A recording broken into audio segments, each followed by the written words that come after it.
कुछ कहानियां बहुत खूबसूरत होती हैं, आप उन्हें कहे बिना रह ही नहीं सकते। हेलो हाय, मेरा नाम पंकज जीना है और आज हैशटैग किस्सा में जो किस्सा मैं आपको सुनाने जा रहा हूं उसका हैशटैग है फौजी और डॉक्टर। फोन की घंटी लगातार बज रही थी। प्रियंका उम्मीद में थी कि शायद ये नवल का फोन हो। फोन उठाकर देखा तो किसी कंपनी का फोन था। ये कंपनी वाले कितने फ़ोन करते हैं ना, जैसे जानते हों कि कोई किसी के एक फ़ोन के इंतज़ार में है और ये उसे इंतज़ार के ज़ख्म में नमक छिड़क देते हैं किसी ऑफ़र के नाम पर। फ़ोन को मेज़ पर रखकर प्रियंका वापस अपने घर के काम निपटाने लगी। वैसे भी दिल्ली शहर में उसे घर के काम खुद ही करने होते हैं। आज ऑफिस नहीं जाना है, इसीलिए प्रियंका घर के छूटे हुए काम निपटा रही है। पहले जब वो घर के काम किया करती थी तो कानों में हेडफोन लगा लिया करती थी। हेडफोन से गाने सुनते हुए, बातें करते हुए उसका वक्त कहाँ निकल जाता था उसे पता ही नहीं चलता था। अब तो जाने कब से उसने अपने आप को इस फोन से दूर कर लिया है। इंटरनेट से तो वो पूरी तरह से गायब है, हाँ, मगर आने वाली हर कॉल पर उसकी नज़र रहती है। कभी नवल और वो घंटों फोन पर बिताया करते थे। अब हाल ये है कि महीने में एक बार भी बात हो जाए तो बहुत होगा।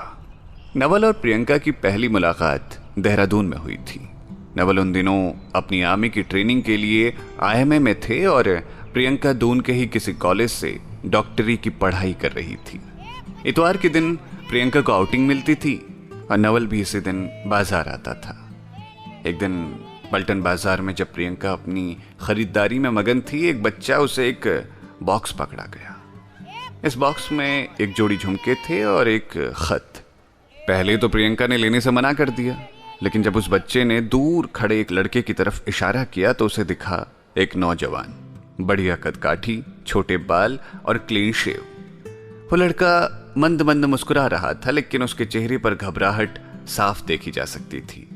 प्रियंका ने उसकी एकेडमिक ड्रेस से अंदाजा लगा लिया कि वो लड़का फौजी है। वो लड़का दूर ही था और प्रियंका ने खत पढ़ना शुरू किया। हाय, मैं हर संडे मार्केट आता हूँ। 2 महीने पहले आपको देखा था, उसके बाद हर इतवार देखने लगा। देखने क्या लगा, मैं आपका इंतज़ार करता था। पिछले संडे जब आप आउटिंग पर नहीं आई तो मैं परेशान हो गया था। उस दिन आपने इन झुमकों को देखा था ना, और उसके बाद थोड़ी देर दुकानदार से बहस करने के बाद वापस रख दिया था। तभी से मन था कि इनको आपको गिफ्ट करूं। पहली बार किसी को लेटर लिख रहा हूं, समझ नहीं आ रहा क्या कहूं। आप दोस्ती कर सकती हो मुझसे? प्रियंका को समझ नहीं आ रहा था कि वो क्या जवाब दे। वो नवल के सामने गई और उसके हाथ में बॉक्स वापस करती हुई बिना कुछ बोले चली गई।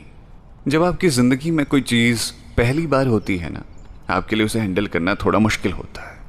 प्रियंका को यूं तो उसके बहुत से चाहने वालों ने अलग अलग अंदाज में दोस्ती और प्यार के लिए पूछा था, लेकिन ये पहली बार था जब वो ना तो ना कह सकी और ना ही हाँ। नवल को लगा जिस लड़की को दिल दे बैठा है उसने उसे ना कह दिया है।